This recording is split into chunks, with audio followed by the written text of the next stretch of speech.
O ito pa, sabi ni Senator Amy, milyon-milyon daw ang perang nilustay. Yes, panay ang gawa nila. Laki-laki ng budget nila. Pati sa akin, alam ko, ang budget sa akin, ang binibida nga ng mga media na nagsusumbong din. Kasi sabi nila, hindi naman nila ayaw din nila yung ginagawa nila. Nasa 25 million daw yung bili ng mga Facebook ads, YouTube, at kung ano-ano pang video, tutol sa akin, 25 million. Pero yung overall daw, nasa 400 million sa paninira. Grabe 25 million? Para lang kay Senator Amy, 400 million? Para daw sa paninira sa mga Duterte. Magkano kaya sa akin? Atin lahat. Ngayon, yung sa Duterte at kay Pastor, malamang mas malaki pa. Talaga naman, linulusta yung pera ng tao. Pagkano kaya ang ginagastos ng kamera para banatan ako ng mga bangag vloggers?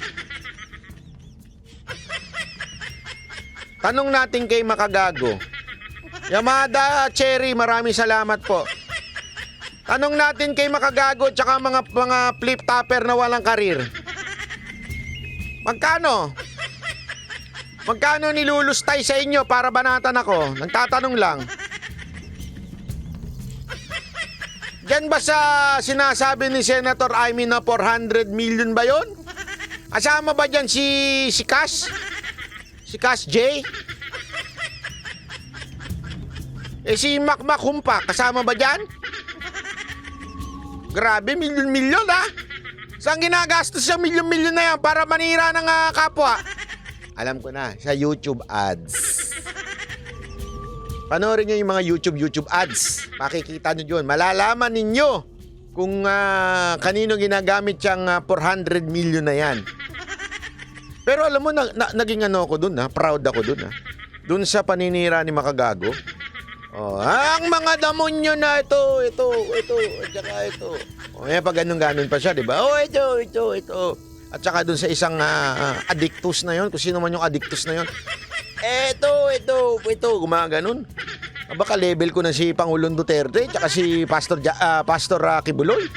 Mantakin mo, sinama ako doon. Aba, malupit kayo Bayan sa kanilang ambisyon. Hindi maganda itong mga pangyayari ito. Sinisiraan tayong lahat, palibasan tayo ay naninindigan. At eto nga, wala tayong magawa kundi sabihin at ulitin ang katotohanan na alam natin. Ma'am, ano po, kamusta po ang Senado ngayon? Ba nagpipig ayun So sinasabi, mahigit 400 million daw. Grabe ka naman, Diego Latigo. 10,000 lang ibinigay kay Humpak. Sino nagsabi niyan? Yung amo niya. Kinatkong pa, hayop. Sa bagay, magkano nga bang ngayon?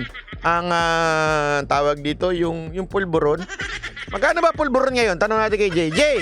Magkano ba pulburon ngayon? Sa Goldilocks. Di ba? Grabe. Magkano ba mga mushroom ngayon?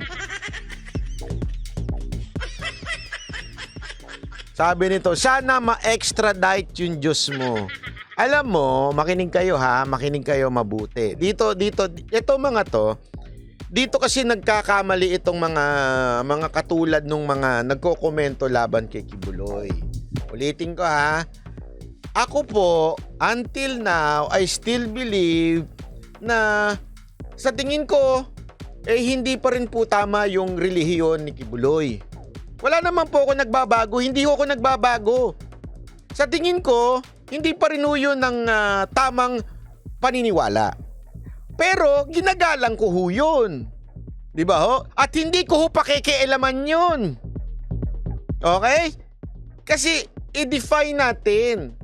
Yung iba, namimix na When they speak about Kibuloy, ano laging paninira nila? Appointed son of God, kung ano-ano pa, tithes, forced labor. Sandali, ano ba issue nyo talaga? Ang issue nyo ba yung relihiyon ni Kibuloy o yung politika ni Kibuloy? Linawin natin. Yun ang hirap sa inyo Pinagsasama nyo ng magkaibang bagay. Sino ba nagsabi sa inyong, sa tingin ko, appointed son na si Kibuloy? Hindi yun ang punto dito.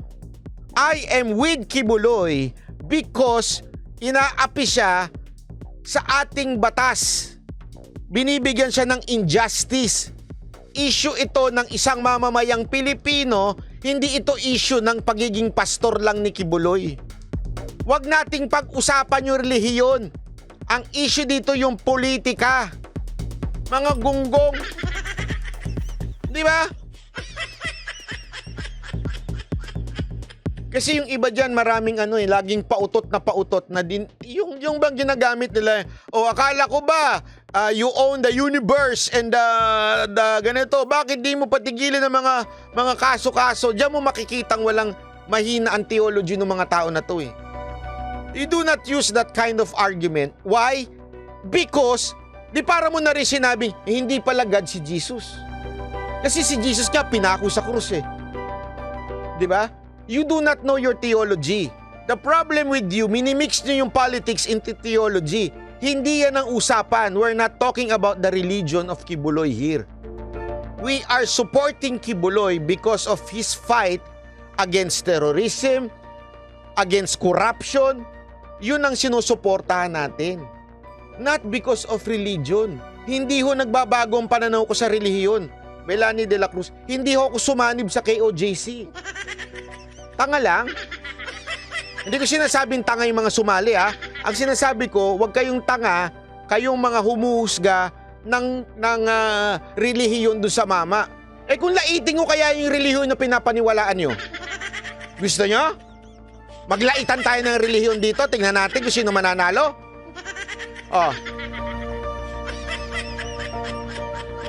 Gusto nyo ba debatihan tayo ng relihiyon? Wag ako! Bakit yung mga pinaniniwalaan nyo, rapist din eh. At altar boy pa yung mga pinaniniwalaan, mga ginahasa nila. Huwag tayo maglokohan dito, mga tarantado kayo. Huwag ganun. Totoo naman eh. Magbasa kayo ng libro nyo. Kasi alam nyo, wag nyo akong gaguhin sa pakiging sasabihin ninyo masamang tao si Kibuloy dahil sa relihiyon niya. Mga gago ba kayo? Nakita mo ba ang kasaysayan ng Kastila sa Pilipinas? Kung paano tayo pinagbabayad sa indolence? Alam niyo indolence? Para pumunta ka sa langit, kailangan mo magbayad? Sinong gagong naniniwala doon? Sige. Alam niyo yung batas, alam niyo yung theology niyo?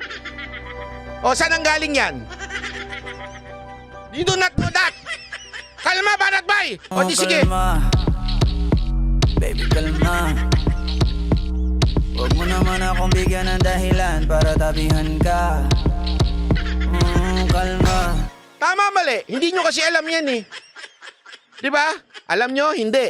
Kaya nga nagalit si Rizal, di ba? Naalala nyo?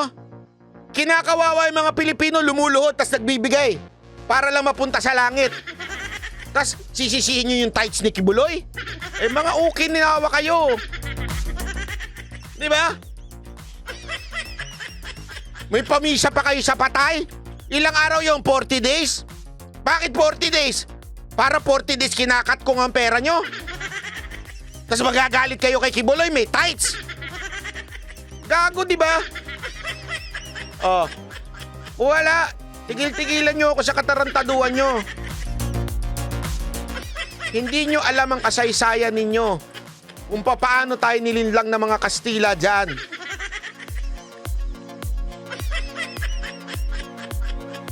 Kakalimutan ninyo? Ang kasaysayan nyo? Nag-aral ba kayo ng Rizal? Sino may Rizal subject dito?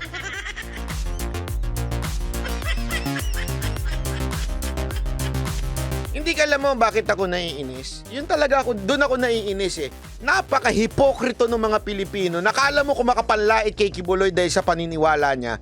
Akala mo yung sinalihan nilang relihiyon, napakasanto. Tuktukan ko kayo eh. Wag ako ha. Mana ako kay Brad Ellie. De, biro lang. Wag mo na idamay yung tao. Ikaw naman. No? Kaya damay mo pa eh. Kaya wag na nating pag-usapan yan. Dahil hindi yan ang issue natin dito. Ulitin ko, hindi ang issue natin ay relihiyon ni Kibuloy. Ang issue natin dito, yung bilang pang-uusig sa karapatan ng isang Pilipino na hinusgahan mo na bago ka padalhin sa Senado. Yun ang issue natin dito. At alam natin ng kasaysayan ni Ontiveros na mahilig magtanim witness. Kasaysayan, kaya nga ako nagtataka eh. Alam mo bakit ako nagtataka? Ha? Makinig kayo! Makinig kayo! Alam mo kung bakit ako nagtataka? Etong mga tanso, kayong mga loyalistang supot, di ba? Galit na galit kayo kay Ontiveros tuwing kinakawawa niya si Marcos noon. Pero ano, ngayon kakampi nyo na? Gago! So ano yun, nagbago na si Ontiveros? Kung dati tarantado si Ontiveros sa pananaw ninyo, ngayon mabait na siya? Di ba? Doon pa lang, basag na kayo eh. Sabog na kayo dun eh. Dati naniniwala kayo na si Ontiveros, ganito, ganito, ganito. Tapos ngayon pinaniniwalaan niyo yung sinasabi niya? Anong katarantaduhan yan? Gago! Tama, mali. Kumakatok-katok. Hindi ko nga maintindihan dito sa mga ulol na to eh. Sa totoo lang ha, pagpasensyahan nyo na. Pasensyahan nyo na itong bibig ko ha. Calm down, calm down, calm down. Calm boy, kalma. Alam nyo ba yung ganon? Hindi nyo alam yun, di ba yung kalma? Pinapakalma si Putotoy nun. Kalma. Ay! Ganon yun.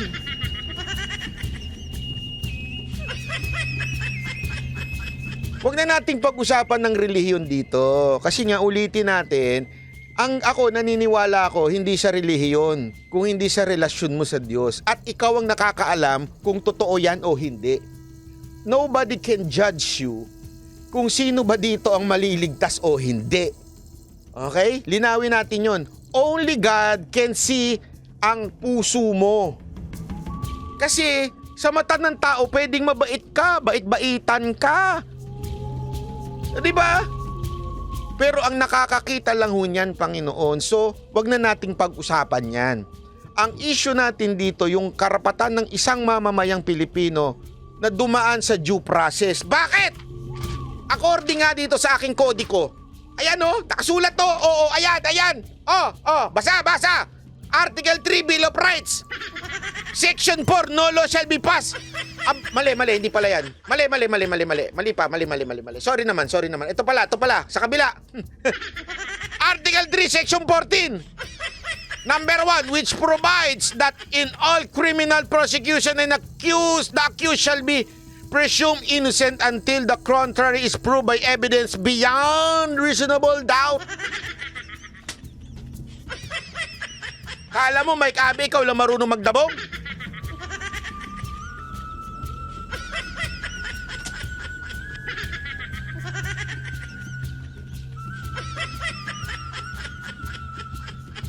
Yan ang una namin gagawin sa SMNI, magdabog.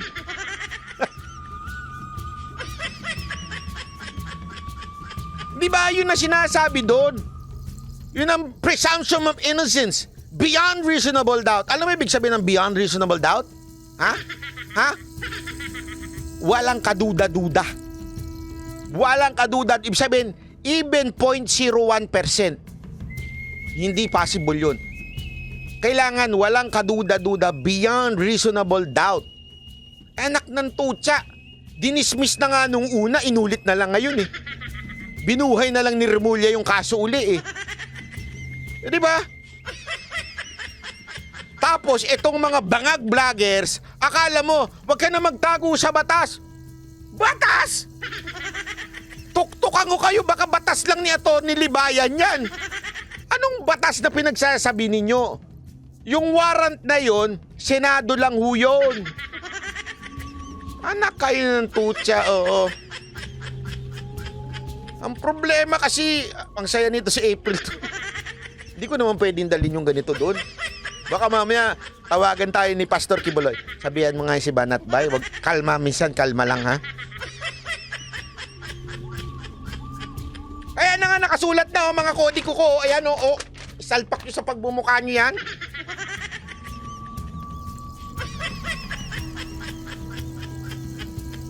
Parang feeling ko hindi ata ako bagay sa SMNI, no? Paano ko pipigilan yun, ano? Yun na nga sinasabi dito. Kasi ito mga vloggers, feeling kasi nila, guilty na kaagad si Kibuloy. Wag ho. Daanin natin sa tama. Daanin sa tamang korte. Doon natin dali ng usapan. Yung warrant na sinasabi ngayon, sa Senado ho yun. Pautot ni Ontiveros ho yun. Imakins B, salamat po. Hindi, isipin nyo na lang, napakasimpleng logic po nito mga kababayan. Napakasimpleng logic. Tanungin ko kayo, bakit kayong mga loyalistang tanso noon galit na galit kayo kay Ontiveros? Tapos ngayon pinaniniwalaan ninyo, nagbago ho ba si Ontiveros? Hindi, kayo ang nagbago. Nabudol na kayo ng tuluyan. Nino, nung mga bayarang vloggers nila. Lin Miyamoto, salamat po. Ang nakakainis, yung may mga kasamahan tayong tatanga-tanga rin. Dating kasamahan.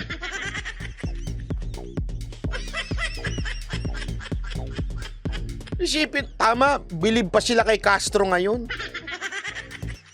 Ang sarap tuktukan itong mga to, no? Walang kwenta yung paliwanag mo, Banatbay, kahit napakasimple niyan kasi sarado utak dahil sa pera, oo. May punto ka dyan, may punto ka. Kasi sino ba nagsabi? Dali. Sinong vlogger nagsabi na si Makmak Humpak? Meron din daw siyang pro DDS na channel. Sino nagsabi nun? May vlogger tayong kasama na nagsabi nun eh. Si Spencer ba yun o si ano? Pakalimutan ko na yung pangalan eh. Hindi ako sure kung sino nagsabi sa... Paalala mo nga, sino nagsabi nun, Jay? Si Buster, yun. Sabi ni Buster, meron daw si Makmak Humpak na anti-Duterte vlog, anti-Duterte channel at saka may pro-Duterte channel. Na ang ibig lamang sabihin nun ay konteteros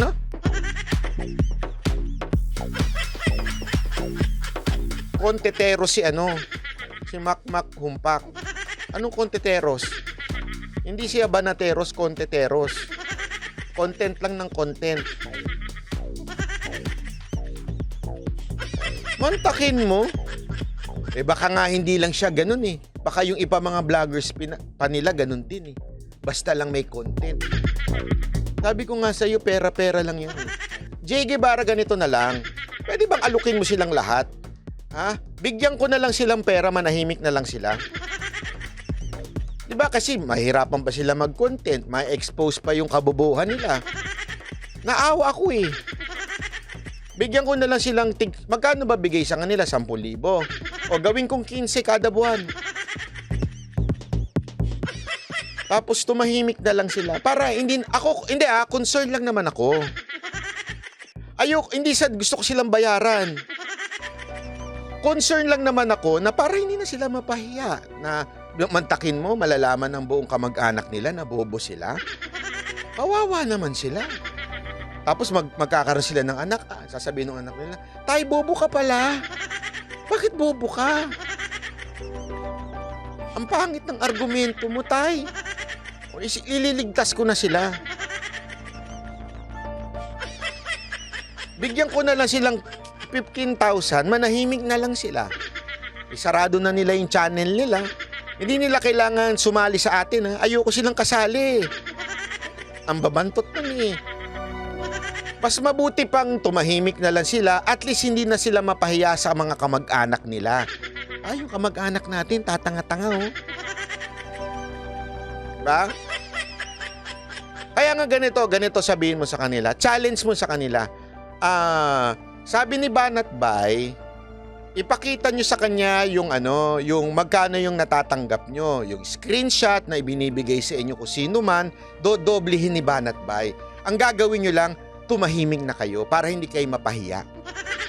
Ganon, dodoblihin ko kamo. Para hindi na sila mapahiya, okay? Sabihin mo lang ganon. Kung sino man sa kanila na tumigil na sa yung bunganga nila. Kasi concern ako, bilang Pilipino, concern ako na napapahiya naman sila sa taong bayan. Mantakin mo yung mga kamag-anak nila, sasabihin nila, yung natin parang tanga. bobo pala nung kamag-anak natin na yun. Diba? So pakita lang nila yung screenshot kung sino yung nagbibigay sa kanila at kung magkano yung binibigay. Okay, that's the deal ha. Ipakita lang nila yon sa live nila. O eto, Banat Bayo, eto yung binigay sa akin. Dodoblihin mo to ha. Ititigil ko na tong pagbablog ko. Ganon, o. Bukas na bukas, i-Gcash ko. Ha? O, ayan, sabi ni Jay Guevara, meron na siyang content. Jay, gawin mo yan, ha? Pag di mo ginawa yan, ang problema ba na ba, wala silang kahiyan kasi... Kaya mo, para ano? Oh, Jay, sa bawat marirecruit mo, meron kang 100. 100 pesos lang. Huwag kang gumaya kay, na kumakatkong ng kalahati. Huwag ganun. Hindi maganda yun.